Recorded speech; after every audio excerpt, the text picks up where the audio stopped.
Halo, kembali dengan saya Wisnu di Belajar Berbagi. Pada video kali ini kita akan coba membahas mengenai input pada perangkat Raspberry Pi. Nah, ini agak berbeda dengan output.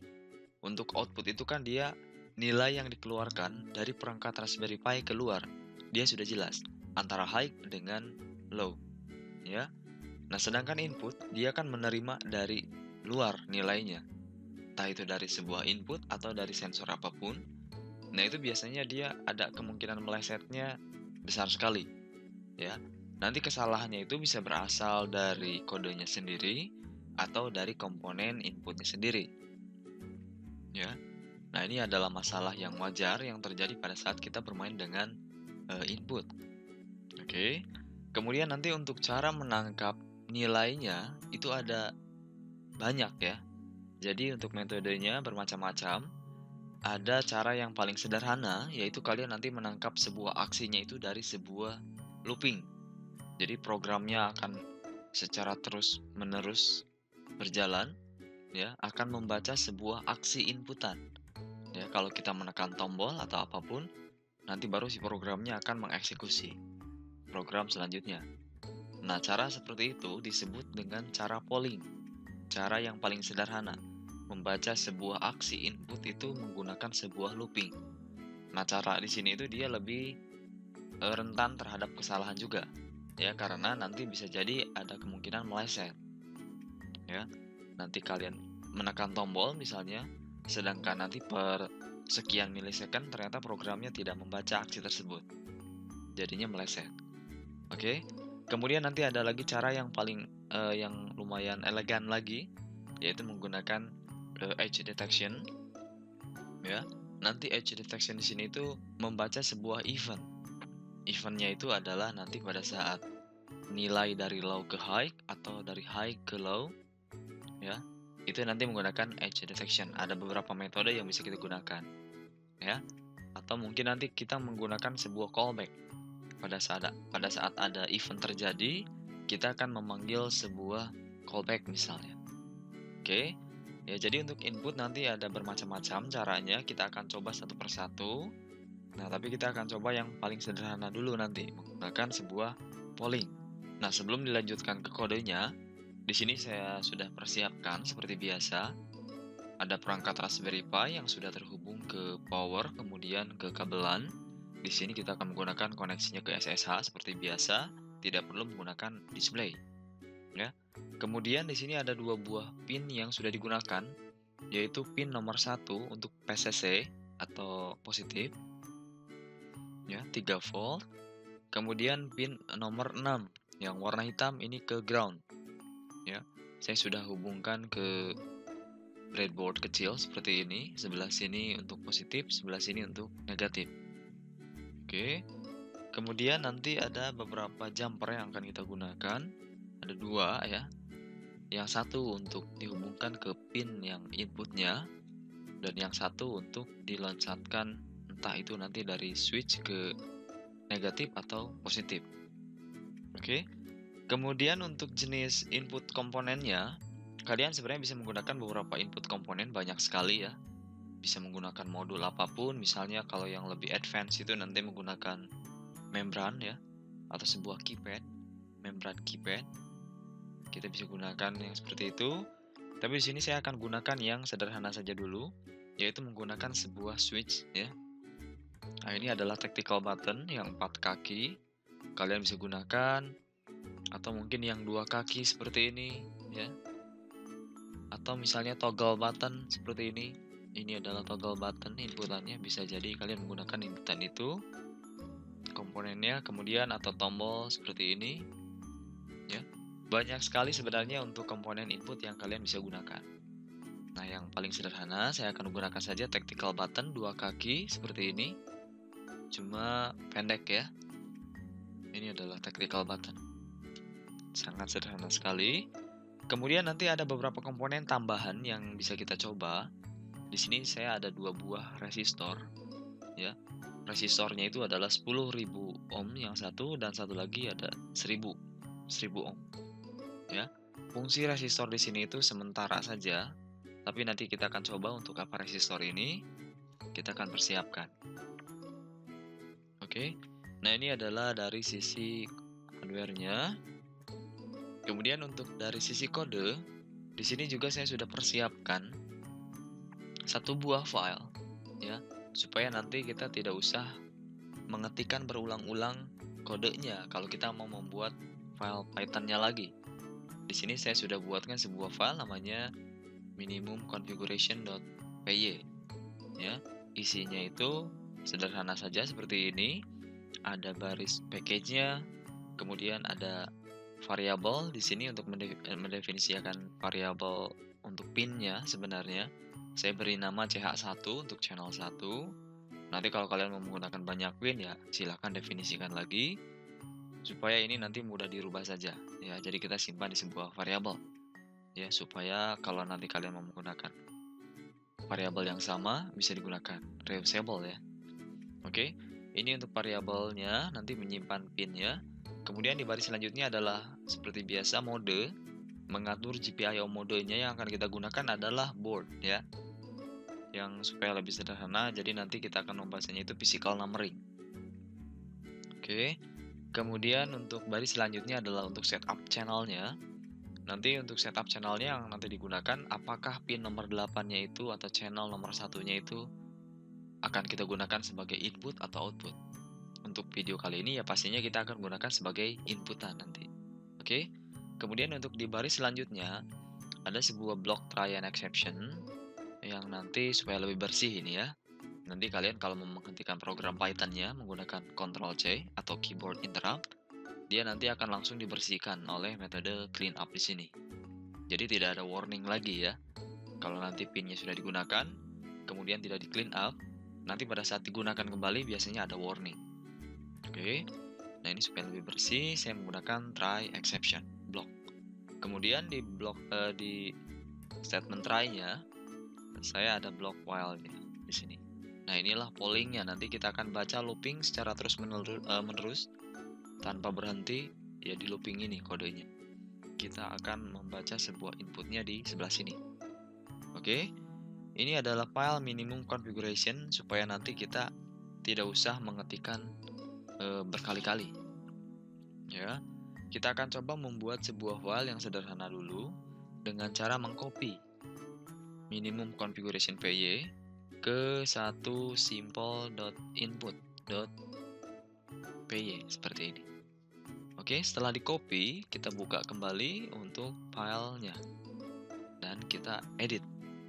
Ya, dimulai dari nomor channelnya. Ya, untuk channelnya saya akan gunakan pin nomor 8. Oke, kemudian untuk setup channelnya kita akan set sebagai GPIO in pastinya ya, karena kan kita akan membaca sebuah channel atau pin nomor 8 sebagai inputan. Kalau output kan menggunakan out ya. Oke. Nah, kemudian dilanjutkan ke baris ke statement while-nya. Di sini kita akan membaca aksinya di sebelah sini. Kita akan membaca jika GPIO nomor 8 itu aktif. Nah, seperti ini. Ya. Jadi kalau channel satunya ini atau pin nomor 8-nya itu nilainya adalah high atau true, maka nanti dia akan menjalankan kode atau statement ini misalnya.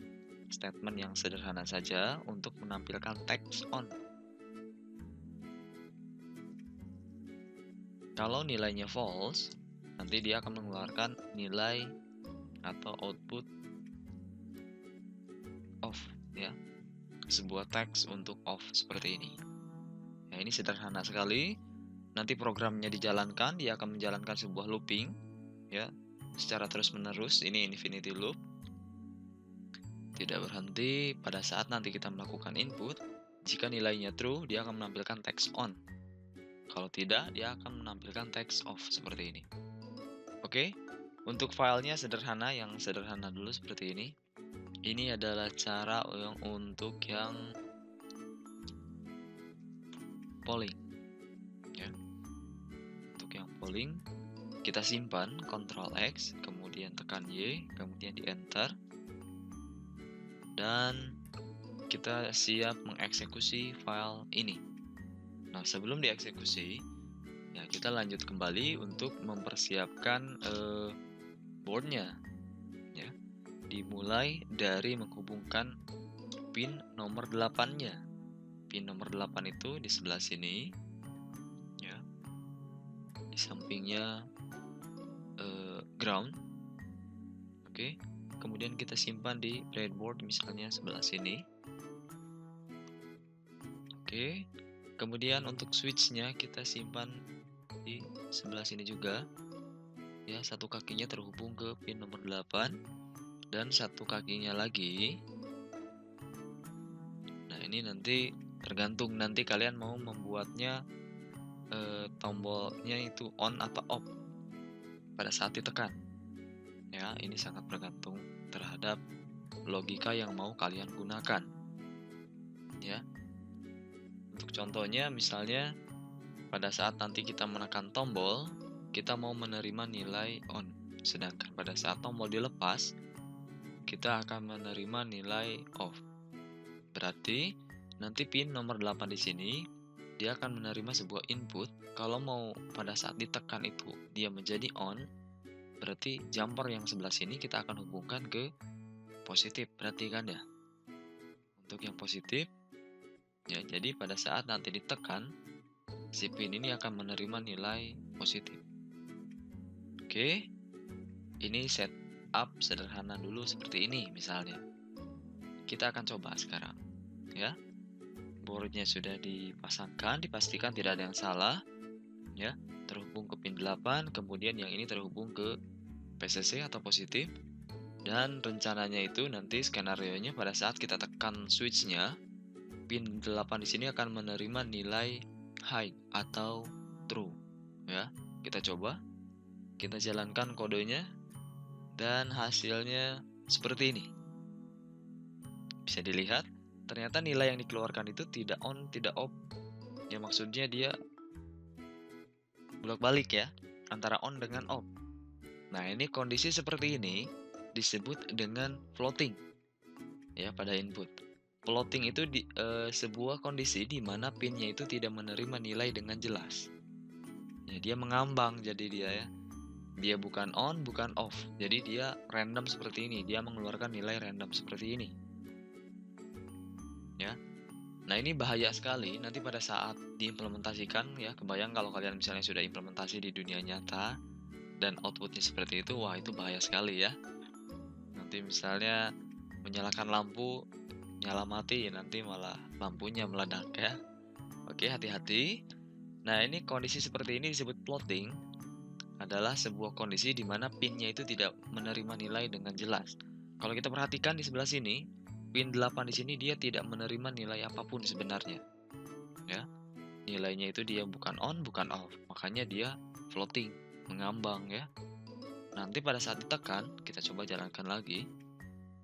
Ya. Pada saat saya tekan, nah ini error sebentar.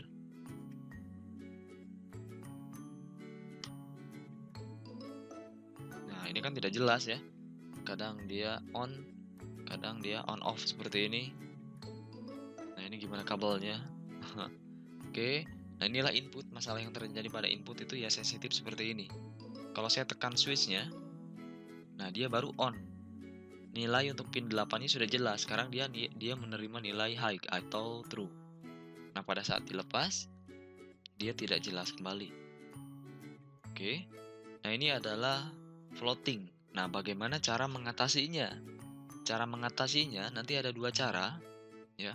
Cara yang pertama adalah menggunakan cara software. Cara yang kedua itu adalah menggunakan cara hardware, ya. Nah, cara mengatasi floating itu ada dua cara, yaitu software dengan hardware. Kita akan coba cara yang pertama dulu, cara menggunakan hardware. Jadi kita akan melibatkan komponen elektronik untuk mengatasi masalah ini. Ya. Jadi kita akan coba lakukan sebuah modifikasi ya terhadap setup yang sudah kita buat tadi. Nah, ini resistornya sudah kita akan gunakan. Sekarang saya akan gunakan resistor nomor maksudnya nilai yang 10.000. Yang ini. Ya, ini yang 10.000. Nah, supaya nilai pin nomor 8-nya itu jelas, berarti kan kita harus berikan nilai default sebenarnya kalau pada input. Nilai defaultnya itu, si pin 8-nya itu maunya apa ini? Nah, kalau tadi kita misalnya skenario-nya pada saat kita menekan tombol, maunya itu adalah nilai true, berarti pada saat dilepas, dia harusnya false atau low. Nah, berarti resistor ini kita akan coba berikan ke si pin nomor 8 ini supaya dia menerima nilai low, berarti kan? Jadi pada saat ditekan dia jadi high, tapi pas dilepas dia jadi false atau jadi low. Nah, kita berikan nilai. Untuk pin 8 ini kita akan berikan nilai dari ground. Tapi tidak boleh langsung menggunakan kabel atau misalnya jumper dari ground langsung ke sebelah sini. Itu tidak boleh ya. Nanti bisa merusak pinnya nanti ya. Kalian nanti akan mengalirkan nilai secara langsung dari positif ke negatif pada Raspberry Pi, itu bisa merusak. Makanya menggunakan resistor ya. Resistornya kita akan hubungkan dari kaki yang pin nomor 8 ini pada switch, kita hubungkan ke ground seperti ini ya, seperti ini. Nah, inilah solusi untuk plotting ya.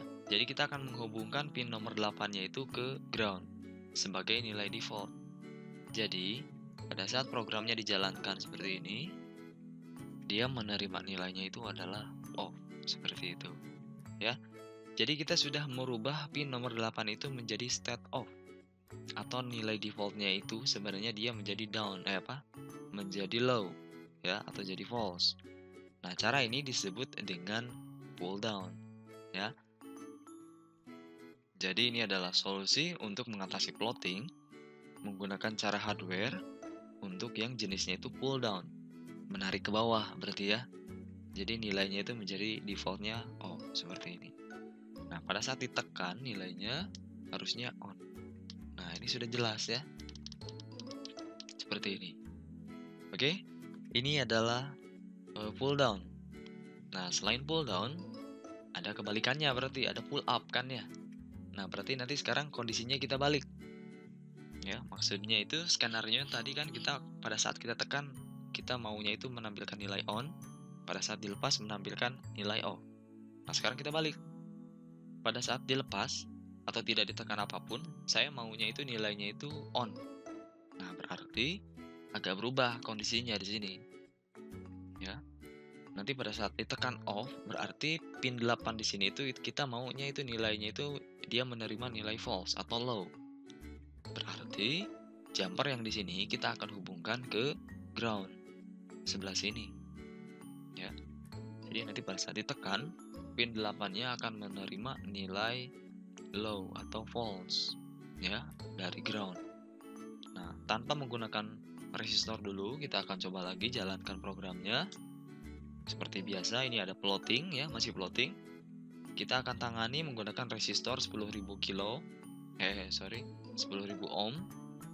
Kita akan berikan nilai default untuk pin 8-nya itu ke nilai positif, berarti kan?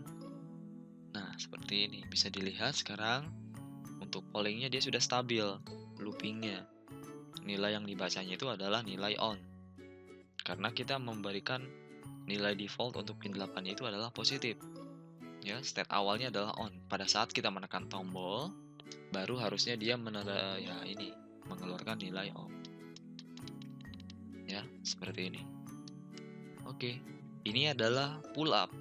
Jadi memberikan nilai default untuk pin nomor 8 itu sebuah kondisi high, ya, atau 3,3 volt. Ya, ini adalah cara mengatasi polling untuk yang pull up. Ya. Tapi kondisi seperti ini jarang ya. Biasanya tombol itu kan kalau tidak ditekan ya off. Tapi ada nanti biasanya ada sebuah kondisi di mana kita mengharuskan nilai awalnya itu adalah on dulu. Nanti pada saat inputnya ditekan baru off misalnya. Oke, ini adalah cara untuk hardware seperti itu. Jadi nilai defaultnya itu dia menerima nilai dari positif melalui sebuah resistor 10.000 ohm di sini. Jadi pin 8-nya itu sudah jelas menerima sedikit nilai positif sebenarnya. Tidak semuanya ya, tidak terlalu 3,3 volt karena dia melalui sebuah resistor. Nah, pada saat kita menekan tombol, baru dia menerima nilainya itu dari sini. Ya, karena dia terhubungnya itu langsung ke ground melalui sebuah switch, kemudian masuk ke pin 8. Tapi dia tidak masuk ke sini karena dia ada resistornya. Ya. Nah, sekarang berhubung switchnya dilepas, groundnya sudah lepas, makanya dia nerima nilainya dari positif lagi. Oke, ini adalah pull up dan pull down pada input pada perangkat Raspberry Pi. Cara selanjutnya adalah cara menangani floating itu menggunakan sebuah software. Ya, berarti kita tidak butuh resistor ya. Kita tinggal memberikan sebuah solusi pada kodenya. Ya, kita coba edit bentuk yang input di sini. Nah, sebenarnya kita bisa lakukan tanpa menggunakan resistor ya di kodenya langsung. Ya, di bagian setup channelnya. Ya, di sini kita akan berikan sebuah atribut tambahan namanya pull up down. Nah, ini nilainya tergantung seperti tadi. Kita mau memberikan nilai default untuk pin nomor 8-nya itu apakah high atau low, mau true atau false.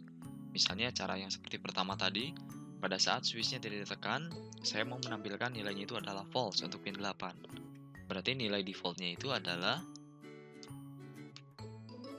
down seperti ini. Kita tinggal berikan sebuah nilai, pull up down, nilainya ya down ini. Berarti pin nomor 8 di sini pada saat tidak ada inputan, dia akan menerima sebuah nilai default yaitu nilai down atau sebuah nilai low atau false ya. Sudah selesai seperti ini ya. Untuk bagian boardnya kita coba buktikan dengan cara melepaskan resistornya. Kemudian jangan lupa untuk jumper yang sebelah sininya kita cabut, karena nilainya misalnya nanti nilainya down, berarti nilai default untuk pin nomor 8 di sini itu dia menjadi low. Nah, pada saat ditekan, berarti dia harus terhubung ke sebuah PCC atau ke nilai positif. Berarti jumper yang ini kita simpan di positif. Oke, dipastikan seperti itu. Tidak ada resistor yang terhubung, kemudian kita coba eksekusi kodenya. Oke, nah dan ini adalah hasil dari pull down menggunakan sebuah software. Ya, pada saat kita tekan switchnya dia jadi on. Ya, oke ya. Nah, ini adalah sebuah solusi untuk melakukan pull down menggunakan cara software. Ya, tapi tidak berarti kalau tadi kita menggunakan resistor sudah teratasi, sekarang menggunakan software juga teratasi. Bukan maksudnya kalau kita menggunakan tambahan kode, ya solusi pada rangkaiannya itu sudah menjadi solve. Sebenarnya tidak. Sebenarnya ada sebuah hal yang terjadi di belakang kode ini, ya. Nah, ini maksudnya. Nah, pada saat kita memberikan sebuah nilai default untuk pull down menggunakan software seperti ini, ya sebenarnya kita sudah mengatur supaya si pin nomor 8-nya ini yang di sebelah sini, dia akan mengaktifkan internal pull up down resistornya. Ya, di sini sebenarnya kita sudah mengaktifkan pull down resistor. Jadi di setiap pin, saya kurang paham juga, mungkin ya ada di beberapa pin pada GPIO. Pada saat kita memberikan sebuah nilai defaultnya itu adalah pull up down, dia akan mengaktifkan internal resistornya seperti dia dihubungkan nanti. Jadi pinnya itu sudah diaktifkan, apakah dia dihubungkan ke nilai negatif atau positif. Jadi pada saat kita menggunakan solusi software, sebenarnya kita sudah mengaktifkan internal resistor pada chipnya atau pada pinnya, pada Broadcom-nya itu sudah ada ya. Jadi pada saat kita menggunakan resistor, kita menggunakan eksternal resistor ya. Pada saat kita menggunakan solusi yang software, itu internal resistornya sudah diaktifkan. Oke, jadi hasilnya seperti ini. tidak ada floating. Nah, kalau mau nilai defaultnya itu menjadi up, ya kita tinggal rubah ininya menjadi up seperti ini. Oke, kita simpan. Dan jangan lupa pada saat kita memberikan nilai defaultnya itu adalah up atau pull up ya. Berarti si pin 8 di sini itu nilai yang diterimanya itu adalah secara default adalah up. Pada saat kita tekan switch-nya, dia harusnya jadi off ya. Jadi low. Jadi pada saat tidak ditekan, kita setnya menjadi high. Pada saat switch-nya ditekan, dia akan menjadi low. Berarti dia harus menerima nilai dari sebuah ground. Ya, jangan lupa dipindahkan. Oke, kita jalankan kembali. Nah, ini adalah nilai defaultnya on. Pada saat kita tekan switch-nya, dia jadi off. Oke. Ya, ini adalah cara polling. Dan kita sudah mengatasi sebuah masalah floating dengan menggunakan cara software dan hardware. Ya, kita sudah paham mengenai floating, pull up, dan pull down. Dan ini kita membaca aksinya itu menggunakan sebuah polling. Oke.